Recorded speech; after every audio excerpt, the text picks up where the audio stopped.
ഞാനിപ്പോൾ ഈ വീഡിയോ ചെയ്യാനുള്ള റീസൺ എന്ന് വെച്ച് കഴിഞ്ഞാൽ മറ്റേ അനന്ത് സുൽജിത്ത് ബ്രോയുടെ വീഡിയോ കണ്ടായിരുന്നു, മറ്റേ അൻജോസിൻ്റെ പാർട്ട് 2 എക്സ്പോസിങ്. അപ്പം പുള്ളിയുടെ അത് കഴിഞ്ഞിട്ടുള്ള സ്റ്റോറീസ് എല്ലാം ഞാൻ കണ്ടു.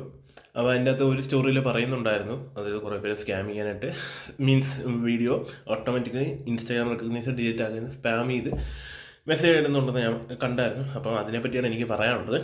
ഇപ്പോൾ സോഷ്യൽ മീഡിയ ആണ് നമ്മുടെ വേൾഡിലാണ്.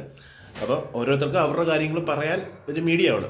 ഇൻ കേസ് അത് കറക്റ്റ് ആണെങ്കിൽ ഓക്കെ, റോങ് ആണെങ്കിൽ അതിന് അന്യജോസ് റിയാക്ട് ചെയ്യട്ടെ എന്നേ എനിക്ക് പറയാനുള്ളൂ. അല്ലാതെ ഇപ്പം ഇട്ടൊരു വീഡിയോ അത് ബ്ലോക്ക് ആക്കാനോ അല്ലെങ്കിൽ സ്പാം ചെയ്ത് കളയാനോ നോക്കുകയല്ല വേണ്ടത്. വീഡിയോസ് പുള്ളി ഇട്ടെ, പുള്ളി കണ്ടെത്തിയ തെളിവുകൾ പുള്ളി പബ്ലിഷ് ചെയ്യട്ടെ, അതിനുശേഷം അൻവിൻ ബ്രോ റിയാക്ട് ചെയ്യും. അതാണ് ഏറ്റവും ബെറ്റർ. മീൻസ് അൻവിൻ ബ്രോയുടെ ഇനിയിപ്പം നമ്മൾ കേട്ടുകൊണ്ടിരിക്കുന്നത് ഫുള്ള് അനന്ത് ബ്രോ കണ്ടെത്തിയ കാര്യങ്ങളാണ് നമ്മൾ കേട്ടുകൊണ്ടിരിക്കുന്നത്.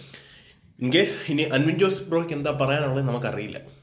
അപ്പം വേറെ നമ്മൾ സ്പാം ചെയ്ത് ആ വീഡിയോ നശിപ്പിക്കുന്നതിനേക്കാളും എല്ലാവരും കാണേണ്ടവരെല്ലാം കാണട്ടെ, എക്സ്പോസ് ചെയ്യുന്നവരെല്ലാം എക്സ്പോസ് ചെയ്യപ്പെട്ട്. ഇപ്പം ഗസ് ഇപ്പം പറയുന്നത് ഞാനായിരിക്കും ചിലപ്പോൾ നാളെ എക്സ്പോസ് ആവുന്നത്, എനിക്കറിയില്ല.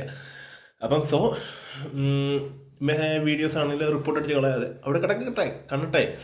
അതിന് ഇതിൻ്റെ പെർസ്പെക്റ്റീവായിട്ടാണ്, അതായത് ഇപ്പം അൻവിൻ ജോസിന് ഇതായിട്ടാണ് ആരോപണം വന്നത്, പുള്ളി റിയാക്ട് ചെയ്യട്ടെ.